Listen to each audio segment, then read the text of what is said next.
جو گناہوں سے بچنے کی کوشش کرتے ہیں لیکن ان سے پھر بھی گناہ ہو جاتے ہیں.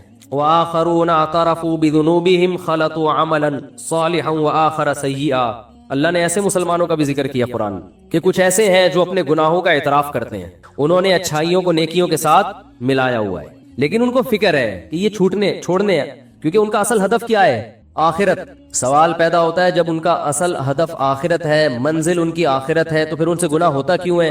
گناہ بعض دفعہ اس لیے بھی ہو جاتا ہے کہ آپ اپنی عادت سے مجبور ہو چکے ہوتے ہیں, ہتھیار ڈال دیتا ہے انسان. دیکھو ایک بیمار آدمی چاہتا ہے نا کہ میری صحت اچھی ہو, صحت پر تو ہر ایک کا ایمان ہے نا, لیکن عادت پڑ گئی ہے چرس پینے کی, اس کو پتا ہے کہ نقصان ہے. ہیروئن پینے کی عادت پڑ گئی, وہ دیکھ رہا ہے کہ میرے ساتھ میرے دوست جتنے بیٹھتے تھے ہیروئن پی پی کے سارے اس دنیا سے بولو چلے گئے, تو اب اگلا نمبر اس کو پتا ہوتا ہے میرا ہے, لیکن پھر بھی پی رہا ہے. کیوں پیتا ہے؟ اس لیے کہ جب نشہ چڑھتا ہے تو اس کے لیے اپنے آپ کو برداشت کرنا روکنا بہت مشکل, اتنا کانفیڈنس نہیں ہوتا اس میں, اتنی قوت برداشت نہیں ہوتی. تو اس طرح کے جو گناہگار ہیں یہ صرف چرسی اور ہیروئنچیوں میں نہیں ملیں گے آپ کو, یہ ان لوگوں میں بھی ملیں گے جو مادی نشہ نہیں کرتے, کیونکہ نشہ صرف چرس اور ہیروئن کا نہیں ہوتا, بہت ساری چیزوں کی عادت پڑ جاتی ہے. یہ جو جہیز کی لعنت ہے نا, نشہ ہی تو ہے. کلچر کو نشہ ہو گیا اس کا. کلچر نے من حیث الکلچر یہ سٹا لگانا, جہیز کا سٹا لگانا شروع کر دیا ہے. لہذا اب کہیں شادی میں جہیز نہ ہو تو پورے خاندان کو ایسا لگ رہا ہوتا ہے جیسے کسی چرسی کو چرس نہیں ملی, ہیروئنچی کو ہیروئن نہیں ملی, تو پورے خاندان کو ایسا عجیب سا فیل ہو رہا ہوتا ہے کہ یار یہ کیا ہو رہا ہے, کس قسم کی شادی ہو رہی ہے. یہ بھی نشہ ہے, چڑھ گیا دماغ پہ. اور بھی بہت سے نشہ ہے, آپ نے جو قسم نہ توڑنے کی قسم اٹھائی ہوئی ہے وہ بھی ایک نشہ ہے نا. نہیں جاؤں گا, بس اب اشاروں میں بات چلے گی. خواتین بیان سنتی ہیں, وہ سارا مجمع بھاگ گیا ہمارا, یہاں آتی تھی 2-4 رہ گئی ہیں, بس 2-4 خواتین رہ گئی, باقی سارے بھاگ گئی ہیں. تو من حیث القوم بھی کچھ عادتیں پختہ ہو جاتی ہیں, وہ پھر قوم کی باڈی کی ریکوائرمنٹ بن جاتی ہیں. یعنی قوم من حیث القوم یہ چاہ رہی ہوتی ہے بس یہ تو ہونا چاہیے. بعض قبائلی علاقوں میں یہ دستور ہے کہ ذرا سا بیگم پہ شک ہوا, ٹھا گولی سے اس کو اڑا دیا. ایک صاحب مجھے بتا رہے تھے کسی قبیلے کا واقعہ, کسی خاتون کو کسی آدمی کے ساتھ دیکھا, جان سے مار دیا. میں نے کہا یہ تو صحیح نہیں ہے, ثبوت کیا ہے کہ اس نے بدکاری کی نہیں کی. تو کہنے لگے بھائی ہماری رسم ہے, ہمارے ایسا ہوتا ہے. اب وہ رسم چھڑوا نہیں سکتا کوئی بھی ان سے, قومی رسم بن چکی ہے. یعنی اب آپ چھڑوانے کی کوشش کرو, آپ دنیا چھوڑ دو گے, رسم نہیں چھوٹے گی الا ماشاء اللہ. تو ایسے ہی باڈی کو بھی کچھ چیزوں کی عادت پڑ جاتی ہے. فحش فلمیں دیکھنے کی عادت پڑ جاتی ہے نوجوانوں کو, اور اپنی خواہشات کو حرام طریقے سے پورے کرنے کی عادت پڑ جاتی ہے. گالیاں دینے کی عادت پڑ جاتی ہے, بات بات پہ زبان پہ کیا آ رہی ہے؟ گالی آ رہی ہے. گٹکوں کی عادت پڑ جاتی ہے, پتہ ہے نقصان دہ ہے. دیکھو جو اسلام آپ کو دن میں درجنوں دفعہ مسواک کرنے کا حکم دے رہا ہو, وہ گٹکا آپ کے منہ میں برداشت کرے گا جو وہ مذہب؟ نبی صلی اللہ علیہ وسلم صبح اٹھتے ہی مسواک, ہر نماز میں مسواک, اتنا دانتوں کو صاف رکھ رہے ہیں. تو چلو آپ مسواک نہیں کرتے, اسلام کے حکم کو چھوڑ دیا, یہ برش نہیں کرتے, دانت صاف نہیں کرتے, اسلام کے حکم کو چھوڑ دیا. حکم کے اپوزٹ تو نہ چلو نا, آپ نے تو حکم چھوڑا بھی کہ دانت صاف نہیں کر رہے, اوپر سے گندا کرنے کا پورا انتظام. اور گندا بھی ایسا نہیں کہ چلو کوئی روٹیوں یا گوشت پھنسا ہوا ہے, گند گٹکے کے مریضوں کے آپ منہ دیکھا کرو اپنی ذمہ داری پہ. ایسا نہ ہو آپ کہہ کہ مجھ سے آپ نے مشورہ دیا تو ہم دیکھ رہے ہیں. کیسا گند معذرت کے ساتھ کوئی گٹکے کی مریض بیٹھے ہوئے, بھائی معذرت جی نہیں, وہ کہیں گے ہم اپنے خلاف تھوڑی سننے کے لیے آئے ہیں, احتیاطاً. تو کس قدر گند بھرا ہوا ہوتا ہے منہ کے اندر, تو یہ اسلام برداشت کرے گا اس گندگی کو جو آپ کو بار بار؟ السواک والتعطر من سنن الانبیاء, رسول اللہ صلی اللہ علیہ وسلم نے فرمایا مسواک یعنی دانتوں کو صاف رکھنا اور خوشبو کا استعمال یہ پیغمبروں کی سنت ہے. سارے پیغمبروں میں یہ چیز کامن تھی. آدم علیہ السلام سے لے کے محمد صلی اللہ علیہ وسلم تک جتنے پیغمبر آئے ہیں سب کے دانت چمکتے تھے, ہر وقت صاف رہتے تھے, اور سب کی جسم سے خوشبو آتی تھی. گٹکے والا اس پیغمبروں کی ان سنتوں کے بالکل اپوزٹ چلتا ہے کہ نہیں چلتا؟ بالکل الٹا چل رہا ہے وہ. لیکن آپ بولو نہیں چھوٹے گا, بھائی عادت پڑ گئی ہے.